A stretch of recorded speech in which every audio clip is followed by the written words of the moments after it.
I am your host, Carrie Scollin, giving us different perspectives on where we are and where we want to go on our journey. Thanks for being here, and I look forward to spending some time with you.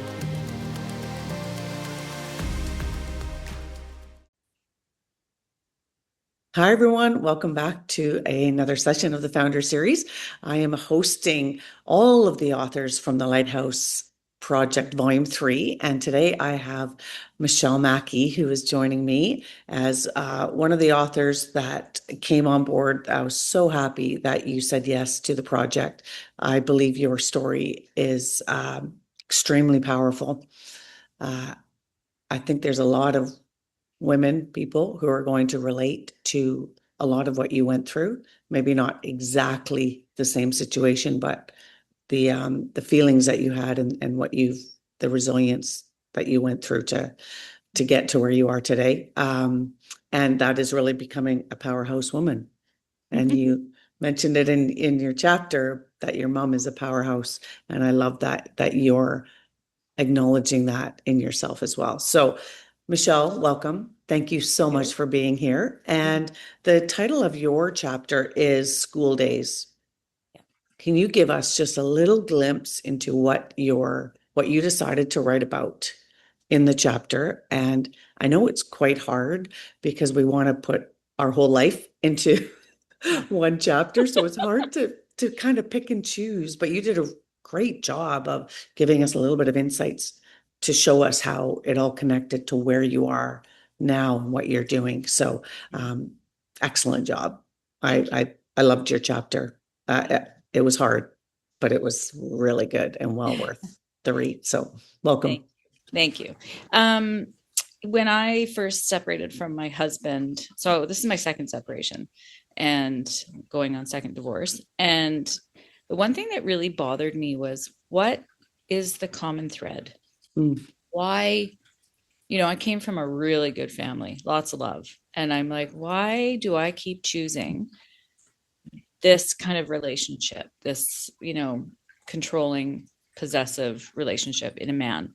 And so I started just writing down notes about my past and how I could have got there. And by the time I went through it all the way back, it took me all the way back to kindergarten, preschool. And I believe that the link is that I always was bullied. I always had my mom there at home to embrace me and make things better. And so I always went back to mom for everything. I never was strong. I was always like the geeky girl or whatever. And every man that I came across was a man that would take me in and take care of me. And so that's what I was trying to find. And then when I went on my own, I was like, oh, okay. Yeah, I can still talk to my mom about it. And I've got my good friends to talk about. But I also referenced it in the book. My daughter said to me, Mom, you got to just sit in it. You just got to feel it, figure it out. Yeah. And that was the best advice, because it best and hardest. Oh God. Yeah. Oh yeah. Sometimes being with yourself is awful. Yeah. I so related to that, because I think I always avoided that. I did everything to not be with me. Yeah. Whether it would fill it with something, anything, just to not have to be alone with my thoughts. Yeah. Because it was a scary place. It is a scary place. And like you said, we learn things about ourselves that we might not like either. Yeah. It's like, when you look at it a little bit deeper. Yeah. Yeah. So you did go right back to the, you talked quite a bit about your chapters about the bullying that you experienced.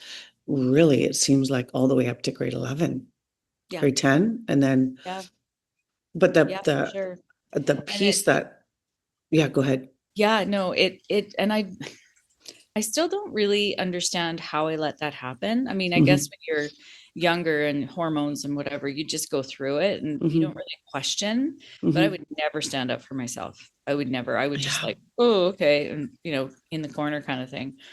And then I had boyfriends from then on, and they were all not great.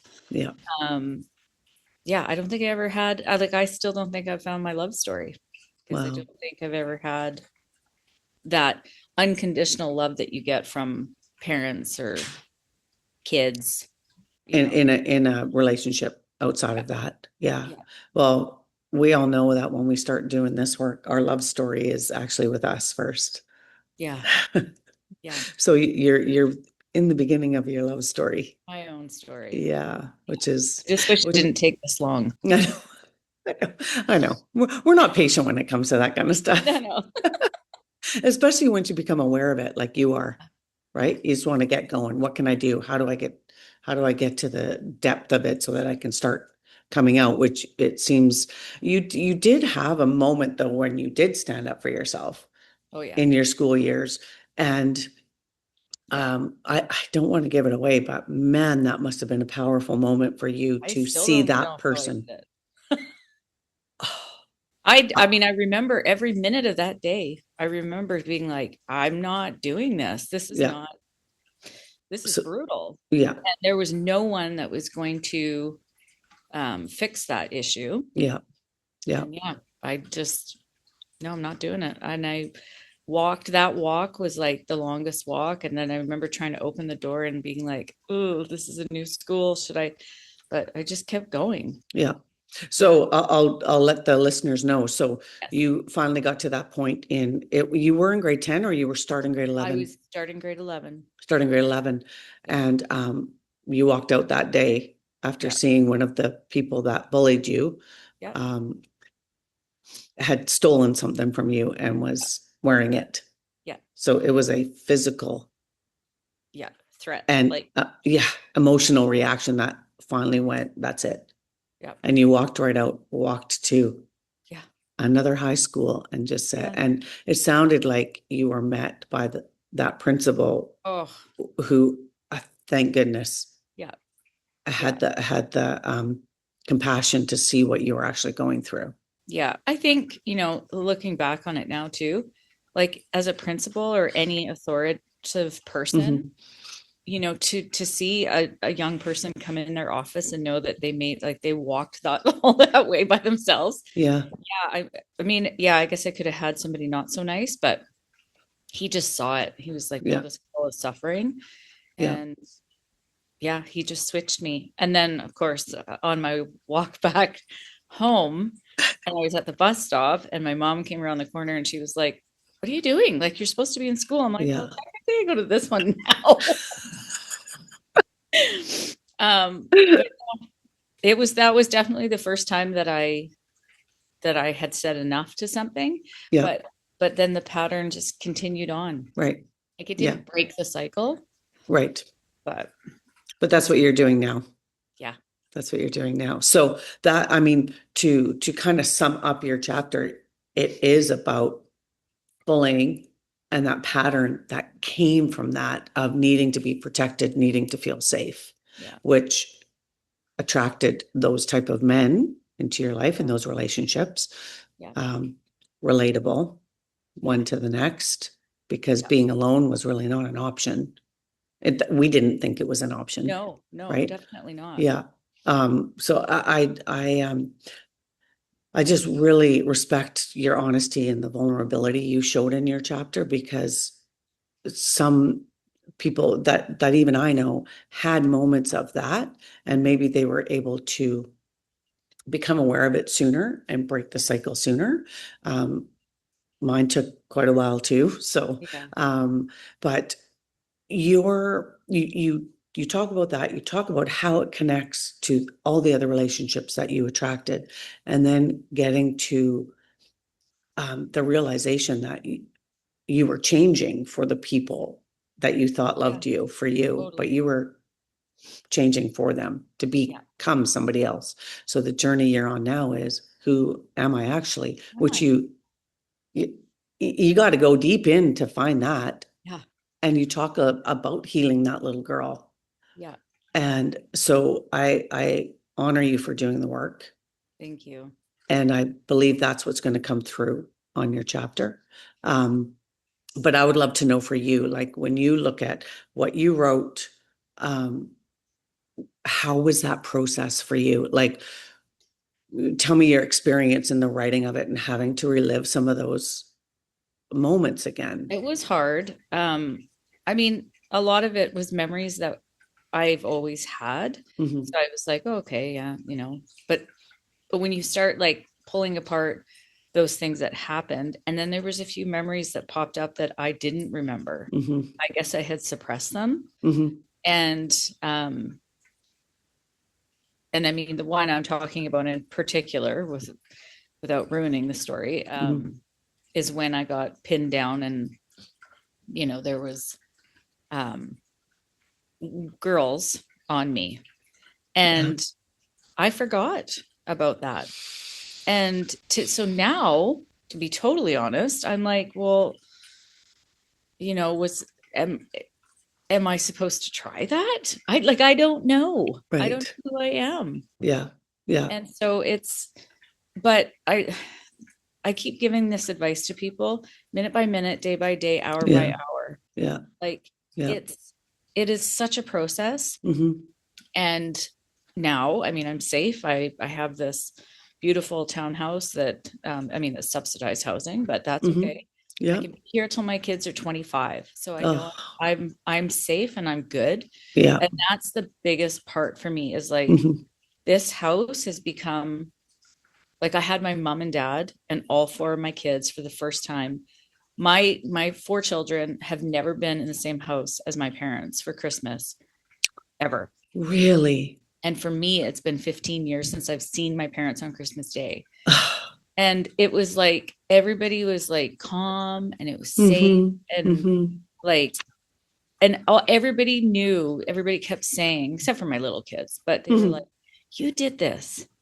You did this. And there's pride. And, it was really good. It felt really good. Oh, no kidding. Because mom and dad didn't know a lot of the stuff that had happened. Yeah. So they had to go through that with me too. Yeah. And that's a piece of when we share our stories. Yeah. It takes courage to do that because we don't know what it's going to bring up in other people who are close to us, and we don't want to hurt them. No. But they also, we have to give them a bit more credit that they want to support us. Yeah. And so we're giving them that opportunity by sharing our story, that now the hand is out, that you're reaching to them like, I'm okay. Yeah. I'm here to share my story.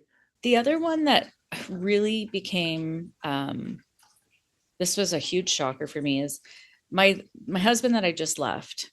It was a verbally abusive relationship. And it was really hard to write about him and my previous husband without trashing. Like, I didn't want to trash them. Yeah. My first husband, he's lovely. We just, we weren't in love. Right. My second husband, it's hard not to write about those things. But through that process, I also realized, and at some point want to say this to him, that it wasn't all his fault, because he was dealing with somebody who was broken and I didn't know why. And so here I am, like, just pulling all of this like strength out of him all the time, because that's what I needed, is that. Yeah. But over the 10 years of him not really understanding who I really am. Yeah. And it being toxic. Yeah. That's not really fair for him either. So at some point that's going to come about. Yeah. And you did, I think that you did a really nice job of that, though, because I don't think you threw anybody under the bus. It was like, this is what's happened. Yeah.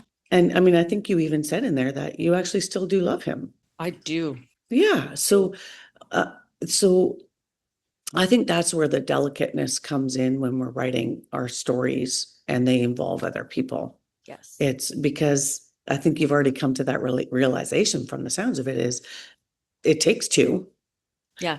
And we both bring different things into our relationship that maybe we don't know. And like you said, how can somebody love us for who we are when we don't know who we are? Don't know. Yeah. So that's already a beautiful, that's like a huge step. It feels like to me, like, okay, it happened and we don't need to go straight to forgiveness. Yeah. But you can get to the acceptance piece of, and that's such a massive step in the process and that's just speaking from my own experience Yeah. of needing to get to that place where, because the real healing begins when we can start to accept that what happened and we're getting out of the blame and we're Absolutely. coming at it from that compassion Yeah. and for yourself. Yeah. Like, And to be able to say, after all of these years, to say, okay, I was bullied. mm-hmm, But that's not who I am. mm-hmm, mm-hmm, I'm not going to let that ever happen again. yeah, And I'm going to teach my children how yeah, to deal with bullying. And so they yeah, don't, I mean, yeah, they're going to go through, it's their journey, but yeah, yeah, it doesn't define who I am now. yeah, And it used to. This past mm-hmm, year, it was like, oh my God, I can't believe what has been done to me. right, Now I'm trying to change the narrative to be, I can't believe what happened, mm-hmm, but now I know why. yeah, So and you can't change it. can't change it. It's made you who Happen. you are, a piece Yeah. of you, who Yeah. you are. I remember thinking that with my girls. I'm like, oh, I'm going to be able to tell the controlling, if they get any boyfriends, I'm going to, I've got a nose. I can tell if somebody's Yeah. controlling or not. Yeah. And then I thought, oh, that's not my place. No. I have to teach them how to recognize that for themselves. I Yeah. can't do it for them. No. I know. And nobody could do it for you. Nobody could do it for me. It Nope. was like, okay, but that was a kind of a light bulb pivot for me too, because when they were just starting to get into that, I was like, oh yeah, I'll be able to, Yeah. as Mile soon as away. I meet them, I'm going to know. And that, Yeah. I'm going to do something about it. And I'm like, oh, that's not going to help. No. I need to show them Yeah. what a healthy relationship looks like. And Yeah. thankfully we can do that. Yes. I'm Yes. very, I'm going through a bit of that right now with my older kids. And it's like, it's hard because you feel yourself be like, okay, I'm just going to jump in here. And then yeah, you're like, no, no, yeah, yeah. nope. But I mean, look at what you are showing them. I mean, Yeah. you're showing them by being it and Yeah. and being that powerhouse woman that you are. And I can't wait for you to fully embrace that, where I know. it's not even a little bit of doubt that that's what you are. So I am so proud of you for doing this, for sharing, for coming in like all of us with the same intention of helping one other person. I'll say it again. These are hard stories, a lot of them to share, but they are worthy of being read because this happens more than we realize it does. And when we can shine some light on these hard topics, it just gives permission for other women to acknowledge it and maybe reach out or to see that they're not alone. Like you've done a lot of that in your chapter. I want this in the hands of everyone, and it's to help their daughters, Yeah. to their sons. I mean, it's just, I think I've got goosebumps on every podcast interview I've done because all of you women who have come in, it's just, this is more than a book. Yeah. It Like is. I really do believe this is part of something bigger that we don't even know. I think it's a movement. Yeah, that's what it feels like. Like And I get, I would love to I don't know. I don't know how to do it, but I want the story to go to teenagers and young people yes, yeah, and be like, this is what happened and this is the path I ended up on. yep. I don't know. I don't know how that looks like. Because Michele said to me, you've got a book here. And Oh, absolutely. what does that look like? Yep. And you know what? You're doing exactly what you're meant to be doing at this time. You took this step. You accepted the opportunity. You said yes, you put yourself out there. And we don't know how it's going to unfold, but you doing what you're doing is showing you the way. I truly believe that when we know it in our heart that this is for the good of anybody that reads this, or the next pathway shows up for us, and we have to be willing to accept it and go from that place. That's what I've done with everything. It's like, is this going to bring me joy? Is this going to help people? Yeah. Even if I'm scared, I've done it anyways. And that's what you did. Like when you came to that summit, you had no idea what you were coming to, which I just loved. They did it anyway.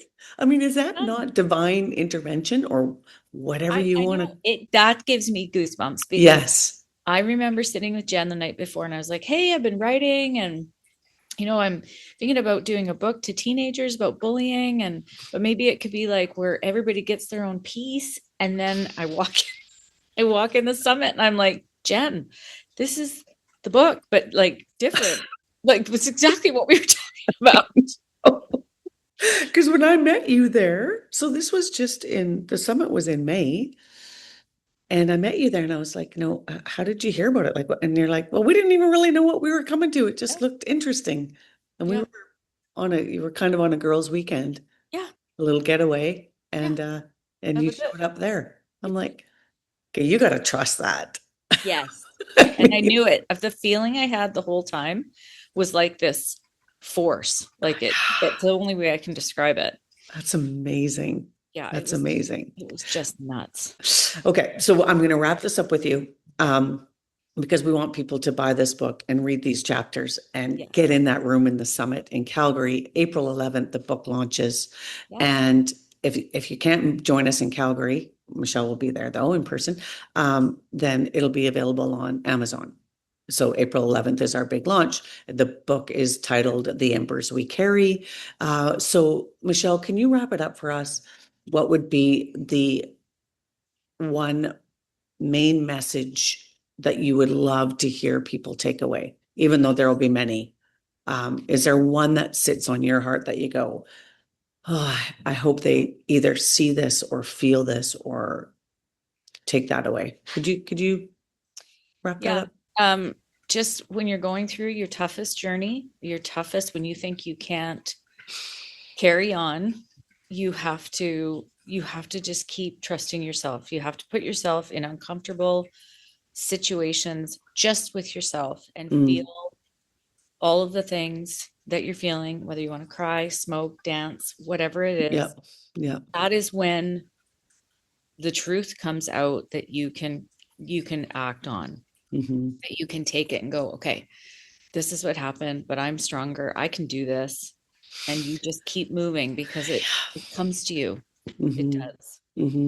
I love Yeah. that. I love that. I am sure that's going to be a key takeaway. Yeah. So thank you. Thanks, Carrie. I love that our paths crossed, and I know that you'll be a part of my life. Yeah. We're forever connected now in this Absolutely. book. So I couldn't be happier. I can't wait to see you in person in April. I know, me too. And for all of you listening, thank you. These stories need to be read. Yeah. I'm going to say it's a need that Yeah, all of us absolutely. coming together and supporting each other is the way forward, in my That's opinion. what saved me. Yeah. So thank you. And thank you everybody for listening. And we hope to see you in Calgary. And if not, grab the book on Amazon on April 11th and support all of these courageous women who've stepped up to share their story in the hopes of helping one person. And that's what you've done, Michele. So thank you so much. Thank you. We'll talk to you soon. Bye-bye. Okay.